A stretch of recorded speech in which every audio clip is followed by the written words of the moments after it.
안녕하세요, 구독자님들. 저는 서울에 거주하고 있는 20대 후반의 여자입니다. 닭살하고 본론으로 넘어가 보자면 제 소개를 꼭 해드려야 하는데요. 저는 중학교 때부터 미국에서 유학생활을 마치고선 패션 관련 대학을 졸업 후 한국으로 넘어와 막 작은 사업을 시작했습니다. 생활비나 학비가 결코 적지 않은 나라여서 저희 부모님의 등골을 많이 빼먹었던 전형적인 등골 브레이커가 바로 저인데요. 아버지가 사업을 하며 금전적인 여유를 충분히 가지고 계셨기에 가능한 일이었습니다.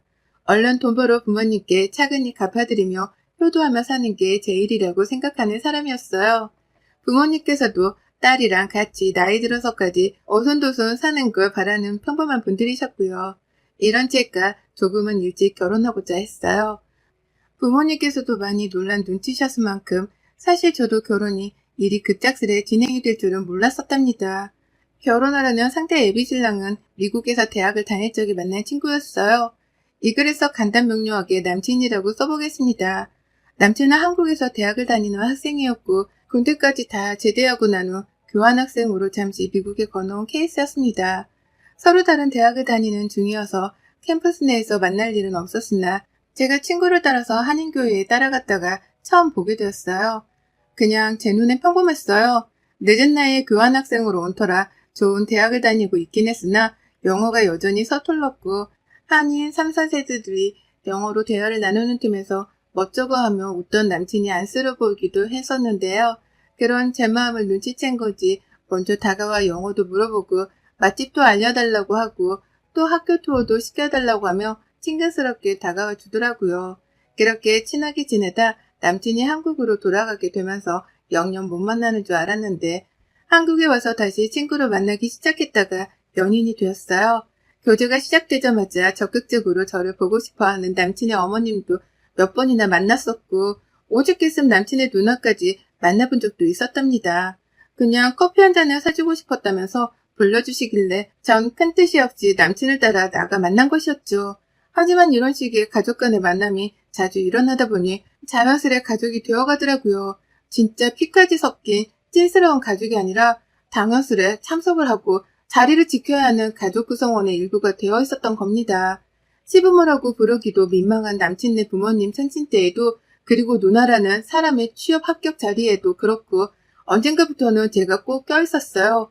부담스럽긴 했지만 결혼하고 진짜 가족으로 살아보자는 남친의 훅 들어오는 프로포즈로 결혼 준비도 하게 되었고요.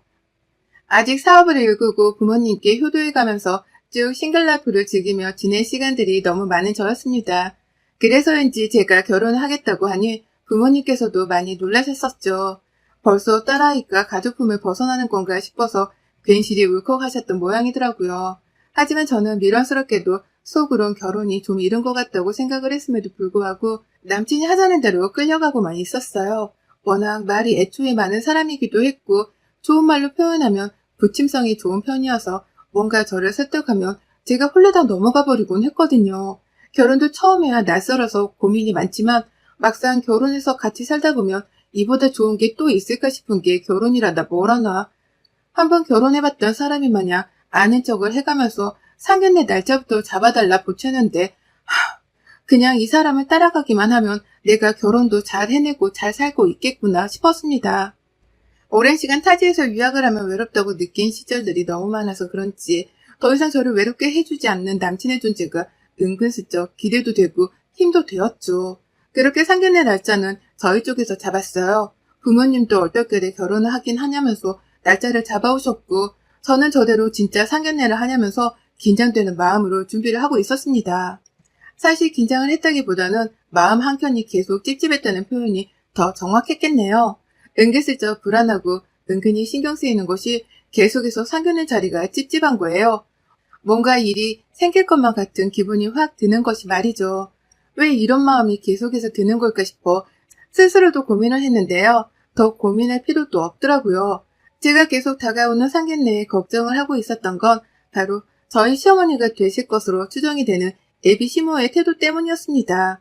제가 한국에 와서 친구로서 남친을 만날 때에도 남친 어머님은 저를 보고 싶어 한다는 뉘앙스를 참 적극적으로 보이셨어요. 미국에서 같이 알던 사이였을 뿐이고 한국에 와서도 같이 밥 한 번 먹었을 사이일 뿐인데 그걸 또 그렇게 만나서 밥까지 사주고 싶다고 하시니 저로서는 고마울 수밖에요. 하지만 이런 식의 갑작스런 만남 제안이 교제를 시작하고 나서는 조금 더 늘어나기 시작했고, 저는 언젠가부터 애비 시댁임에도 불구하고 애비 시댁에서 일어나는 행사에 꼭 한 번씩은 참석을 해야 하는 존재가 되어버렸답니다. 벌써부터 가족이 아님에도 가족 사이가 되어 있었고, 며느리가 아닌데도 며느리스러운 대접을 받았던 것 같아요. 대접이라기보다는 당연히 해야 하는 의무행위라는 취급을 받았다고 표현하는 게 맞을 것 같고요.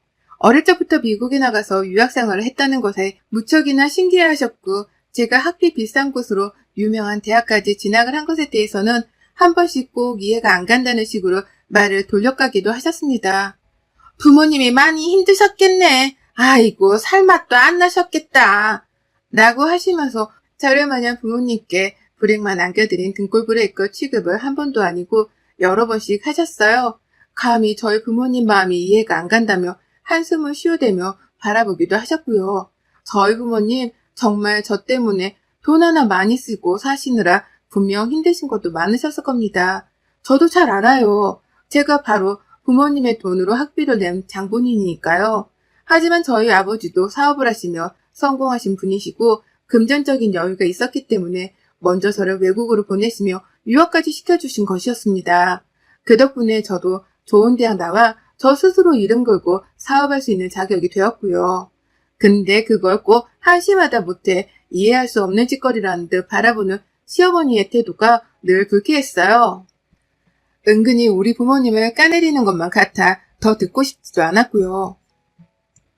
그래서 그게 늘 찝찝했고 혹여나 내 앞에서뿐만 아니라 우리 부모님 앞에서까지 그런 식으로 말을 해서 내 부모님의 자존감을 깎아버리려 하시면 어쩌나 불안했습니다. 그렇다고 이걸 남친한테 말해서 니네 엄마 입단속 좀 시켜달라고 할 수도 없는 노릇이었고요.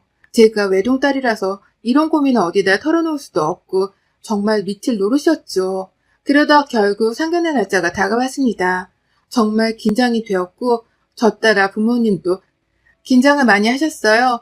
딸이라고는 하나뿐이고 그런 딸을 내내 유학시키다가 이제와 한국에서 품 안에 끼고 살려는데 그런 아이가 결혼하기로 결심을 했을 때에는 그만한 충분한 이유가 있을 것이라고 생각을 하신 거죠. 그러니 더욱 조심스럽게 행동하고 내 아이가 결혼까지 무사히 할 수 있도록 도와줘야겠다는 생각으로 준비를 하신 듯 했습니다. 엄마는 최대한 정중하고 점잖아 보이도록 옷까지 차분한 파스텔 톤으로 새로 준비를 하셨고요. 아빠도 그 옆에서 긴장을 하고서는 머리에 무스 같은 것도 안 바르시고는 바로 이발을 하고 오셨더라고요. 그냥 깔끔하게 멋 안 부린 듯 보이게 겸손해 보이고 좋을 거라면서 말이죠. 그렇게 저희 부모님은 각자의 입장에서 최대한 상대 부모님을 배려하려고 하면서 나름의 준비를 열심히 하셨습니다. 그걸 옆에서 지켜보며 불안한 제 기색은 점점 더 커져갔으나 어떻게든 내가 중간에서 말을 유도리 있게 잘 이끌어 가야겠다는 각오를 해가면서 참아냈죠. 그리고 대망의 상견례 당일 저희 부모님은 약속을 정말 칼같이 지키는 분들이세요. 서로 바쁜 사람들인데 상대의 시간을 존중해주는 게 예의라면서 늘 제 시간 제때에 찾아가 차라리 먼저 기다리는 걸 선택하시는 분들이셨죠. 그런 부모님께서는 역시나 이번에도 약속 시간 한참 전에 준비를 마치셨고요. 그렇게 저를 먼저 재촉하신 바람에 저희 가족들은 약속 장소까지 20분 정도를 남겨둔 채 일찍 도착을 했습니다. 그리고 나서 약속을 5분쯤 남겨놓고 남친이 허겁지겁 연락을 해오더라고요. 좀 늦어 10분 라고 말이죠. 문자만 달랑 보내길래 운전 중인가 싶었고 차가 막히나 싶어 이해를 하려 했지만 장난하는 것도 아니고 무려 저희 가족들이 일찍 도착한 만큼 20분을 늦더라고요. 그러니까 저희 부모님은 40분이 넘게 애비 시부모님을 기다렸던 겁니다. 그런데 기분이 나빴던 건 그것뿐만이 아니었어요. 사람이 약속 시간에 늦으면 장소에 들어오면서 최소한 미안하다는 기색은 표현하면서 나타나야 정상이잖아요.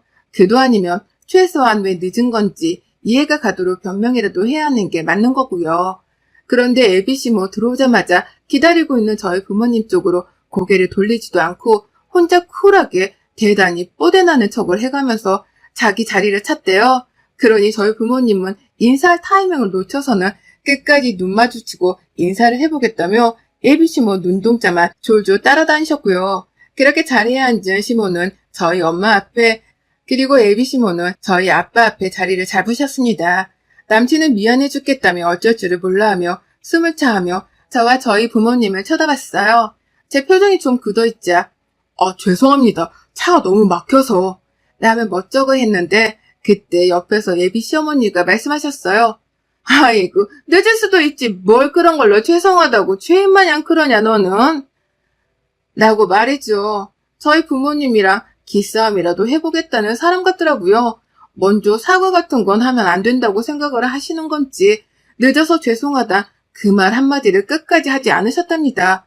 아주 당당히 물 한 잔 좀 줘요 라고 하면서 큰 소리를 내며 오지도 않은 직원들을 향해 주문을 하기도 하셨고 저희 부모님이 찾아서 예약을 한 식당인데 분위기가 꼭 술집 같네 라고 하면서 주변을 두리번거리며 마음에 안 든다는 표현을 팍팍 내뱉으셨어요.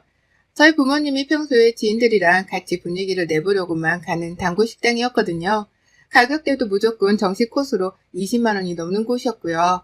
그런데 예약한 사람들이 보는 앞에서 술집 같다는 표현을 하며 평가를 하겠다고 눈을 이리저리 굴려가며 식당 천장부터 바닥까지 훑어보는데 알아차렸습니다. 예비 사돈 앞에서 없는 자존심과 없는 자존감을 세워가며 지금 기싸움을 하려드는 중이라는 걸 말이죠.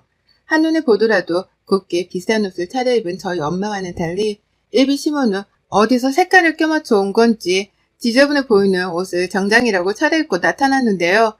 역시나 시모도 눈치를 채신 건지 자리에 앉아서 엄마가 말씀을 하실 때마다 가슴팍을 자꾸만 보시더라고요. 가슴팍에 있는 브로치며 목걸이며 하다하다 목걸이의 귀걸이로 시선이 옮겨지는 게 다 보일 정도였습니다. 저희 부모님이 말을 조곤조곤 하는 편이고 많지도 않으시는 바람에 그냥 상대 쪽에서 말씀하시면 웃고 공감하고 주로 들어가며 대화를 맞춰나가고 있었는데 급기야 예비 시어머니가 먼저 12주로 말을 내뱉으셨죠. 아유 우리 사돈은 말이 좀 없으시네. 딸내미 시집 보낸다고 긴장 많이 하셨나봐. 제가 잘해줄 거니까 걱정 마시고 평소 말하시던 대로 하세요. 우리 앞에서까지 귀양 떨고 계실 필요는 없어요. 라고 말입니다. 아빠랑 엄마가 예의갖춰 웃고 있는 와중에 시어머니가 예고도 없이 내뱉는 그 말은 모두를 얼어붙게 만들었어요. 엄마는 이게 도전인가 싶었는지 바로 표정을 구기셨고요. 아무리 곱씹어도 이게 좋게 들리지 않았던 저는 저희 엄마는 원래 교양이 넘치는 분이세요. 라며 시어머니의 행동에 제동을 걸었습니다. 교양 있는 척이 아니라 원래 교양이 넘치는 분이시라는 걸 말하고자 한 거죠. 분명 먼저 기분이 나쁠 만한 말을 꺼내면서 사람을 무안하게 만든 건 시어머니셨으니까 저도 그간에 쌓인 게 있어서 한 번에 받아치고자 했습니다. 하지만 엄마는 이내 평온을 되찾으셨어요. 사람을 한 번 보고 판단하면 안 된다 싶었던지 제가 말수가 좀 적죠? 라고 하며 멋쩍다는 듯이 웃어 보이며 말을 더 많이 해보겠다고 시어머니께 말씀을 하셨죠.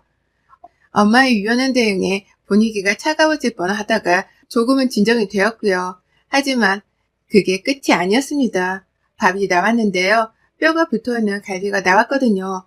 저희 엄마가 몇 달 전 치질 수술을 하셔서 그 후로는 식단 관리도 열심히 하시고 무겁게 먹는 습관에 부담을 느끼고 계셨습니다.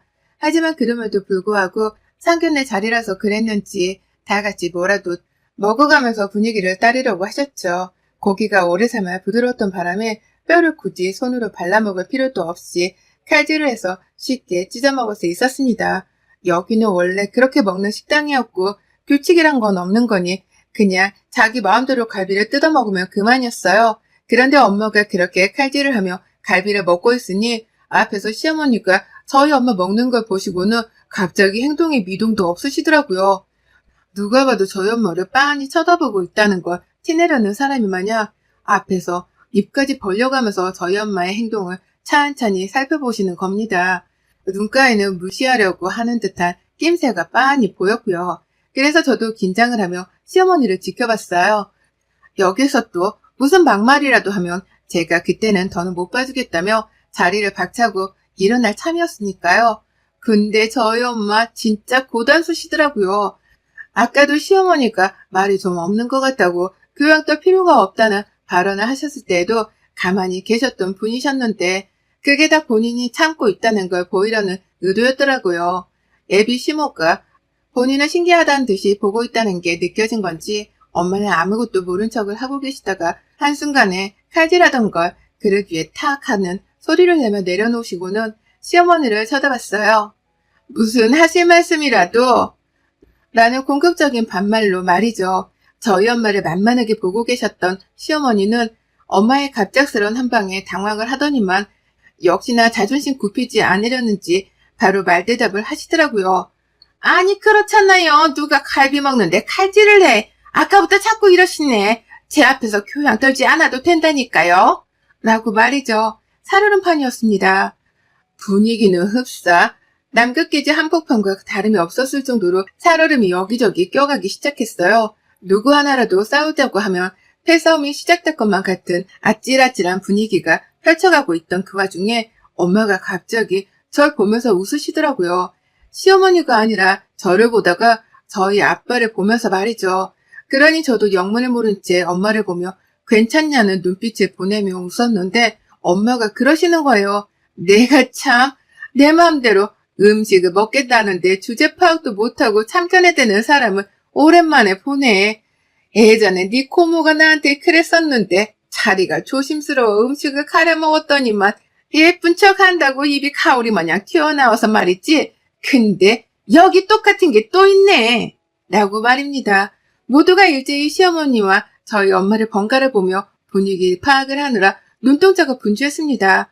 남친도 이러다 싸움이 나겠다 싶었던지 저희 엄마 말에 동조를 하면서 자기 엄마를 자제시키더라고요.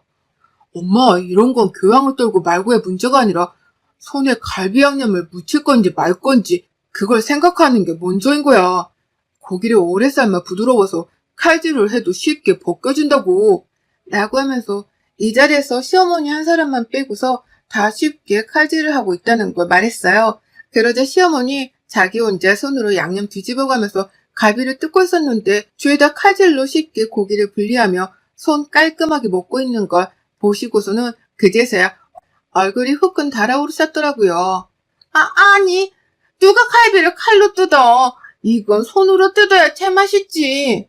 라고 하면서 당신 아들한테는 엄마 말을 조용히 토달지 말고 있으라며 주의를 줬어요. 하지만 남편도 괜히 수치스러웠던지 아니 엄마, 여기 우리 갈비 먹으러 온 거 아니고 상견례 하러 온 건데 말 좀 라고 하며 시어머니께 승질을 부리며 경고를 날렸답니다. 이 경고라도 제발 알아듣고 말투에 주의를 하라는 뜻 같았습니다.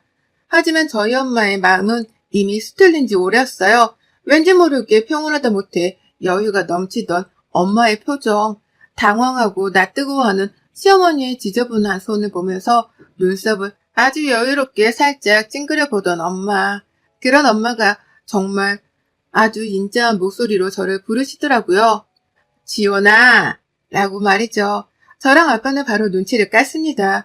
엄마가 저렇게 인자하다 못해 무슨 천상계 여신 마냥 제 이름을 부를 때마다 빡이 치다 못해 머리 뚜껑이 열려서는 분노 조절이 안 되는 지경에 이르렀다는 걸 말이죠.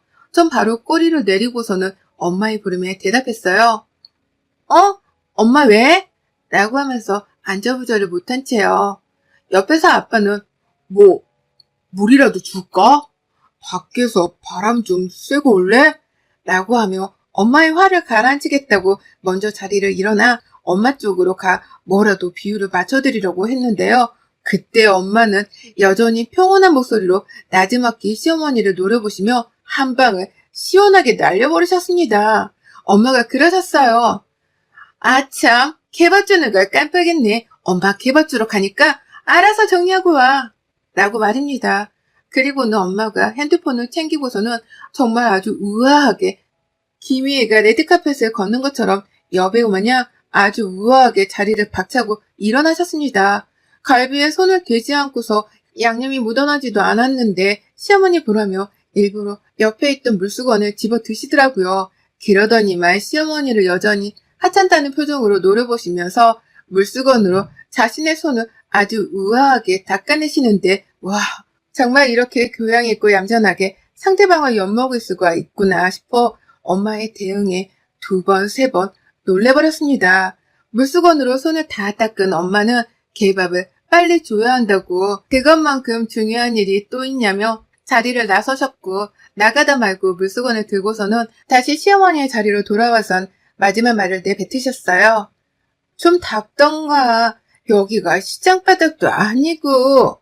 라고 말이죠. 그리고 시어머니가 뭐야 시장 바닥?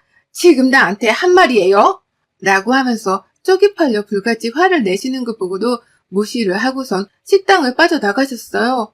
저희 아빠도 더는 상태할 가치가 없다며 엄마를 따라서 식당을 그냥 뒤도 안 돌아보고 나가셨고 그제서야 남친이 큰일 난 것 같다며 저희 부모님을 쫓아나갔습니다. 가서 잡겠다고 말이죠. 가만히 보고만 있던 시아버지도 이게 결혼 파토가 난 뜻이라는 걸 아셨던지 당신 뭐하고 있어? 나가서 얼른 사돈 안 잡고 라고 하며 본인이 직접 남친을 따라서 저희 부모님을 잡으려고 뛰쳐나가셨어요. 졸지에 온 가족들이 시어머니 입장 따위는 배려도 하지 않은 채 저희 부모님을 잡아서 결혼 승낙을 시키겠다고 저희 부모님을 잡으러 따라 나간 겁니다. 혼자 남은 시어머니 얼떨떨해 하시며 이 상황 자체를 열불 나셨죠. 왜 다들 내 편을 안 들어주냐면서 괜히 짜증도 내다가 너무나 조용해진 상견례 자리의 분위기가 그제서야 파악이 된 건지 나지막히 말씀하시더라고요. 개밥 주고 돌아오신다지? 다시 돌아오실 거지? 라고 말입니다. 제발 다시 돌아오신다고 말 좀 해달라는 듯이 저를 애처롭게 쳐다봤는데요. 전 정말 개소리라는 듯 가소롭게 웃으며 대답했습니다. 저희 엄마가요? 다시 온다고요? 왜요? 뭐가 아쉬워서 어머니 같은 분한테 교양 어쩌고 하는 소리를 들어가며 결혼 승낙을 하셔야 해요? 주제 파악 좀 하세요. 어머님, 저희 엄마가 사모님 소리 들으며 산 세월이 반평생이 넘어요. 어디다 대고 교양 떠는 척을 말래. 이래서 수준 차이 나는 것들하고는 상종을 하면 안 된다니까? 라고 말이죠. 수준, 상종 따위의 말들은 제가 태어나서 단 한 번도 써본 적이 없는 말들이었어요. 사람을 수준으로 상종을 따져가며 대해선 안 된다고 배웠으니까요. 하지만 상견례 장소에서 다름도 아니고 결혼하겠다고 모인 이 즐거운 자리에서 상대방에게 쓴소리를 해가며 분위기를 파토낸 예비시모를 용서할 수 없었습니다. 정신을 차리게 해주고 싶었으나 제가 이제 와서 나이를 먹을 대로 먹은 시모를 어떻게 바꿀 수 있을까 싶었고요. 그래서 그냥 제 딴에 제가 할 수 있는 가장 수치스러운 말을 꺼내가며 당황하고 있는 시모에게 한 방을 날렸네요. 우리 엄마가 우아하게 한 방을 날리셨다면 저는 강력하게 한 방 펀치를 날려 시모의 코를 아주 납작하게 해주었답니다. 애비 시모는 자기가 상견례장을 망쳤구나 싶어서는 혼자 자리에 앉아 갈비를 덩그러니 바라보셨고요. 그리고 그날 저희 부모님은 뒤쫓아온 남친과 애비 시부에게 결혼 같은 건 절대 없을 거라고 결혼 거절 통보를 기가 막히게 해주셨어요. 주차장에서 아빠가 큰 소리를 한번 냈더니만 시부가 쪽팔려 먼저 자기 차로 도망을 쳐버리셨더라고요. 남친은 그런 아버지의 자리를 망친 어머니까지 부모를 한탄해하면서 더 이상 저희 부모님을 잡지도 설득하지도 못했다고 하고요. 그리고 전 혼자 식당 안에서 시모한테 엿을 먹이고 난 후 식당 밖으로 나오자마자 마주친 남친과는 말 한마디 섞지도 않고 눈을 홀긴 후 저희 아빠 차에 올라탔습니다. 음식가? 저희 부모님도 급하게 나오느라 결제를 못하시고 저도 못했거든요. 근데 끝까지 돈 안 내기로 했습니다. 당연히 남친은 그 돈도 아깝고 결혼 얘기도 다시 해야겠다 싶어서 전화를 주구장창 했는데요. 전화번호 당연히 차단했어요. 결혼? 안 해도 그만이라 미련도 없었습니다. 아빠도 더 좋은 남자 소개시켜준다고 하셔서 그날을 기다리며 세단장이나 하고 있기로 했네요. 남친은 얼마 전까지 제 인스타그램을 팔로우하며 호시탐탐 엿보다가 제가 소개팅을 하게 되었다고 쇼핑을 하는 사진을 올렸더니만 그날 후 저를 언팔로우 했고요. 인스타 DM으로 메시지를 하나 보내왔더라고요. 나는 너를 못 잊었는데 넌 벌써 새 사람을 만날 준비가 된 거야? 라고 말이죠. 개소리를 보자마자 바로 차단을 눌렀습니다. 상견례장 음식값도 평생 안 갚을 생각입니다. 반올림해서 100만 원어치가 나왔을 텐데 이것들이 돈 때문에라도 더 열불나고 아쉬워하도록 말이죠. 혹여나 우리 부모님의 재력, 내가 유학생활도 오래 한 걸로 돈 많은 집딸이라는 걸 알고서는 일부러 빨리 며느리가 되게 해선 단물을 쪽쪽 빨아먹고자 했던 것 같은데요. 기싸움 한 번 잘못해서는 결국 부잣집 딸내미랑 고부 사이도 되지 못한 채 쫑이 나게 되었네요. 그러게 상황 파악부터 하고서는 갑질을 하든지 말든지 했어야지. 무작정 며느리랑 예비사돈을 이겨보려다가 우리 애비신모 완전 낙동강 오리알 신세가 되었네요. 여러분의 생각은 댓글로 남겨주세요. 오늘도 시청해주셔서 정말 감사합니다.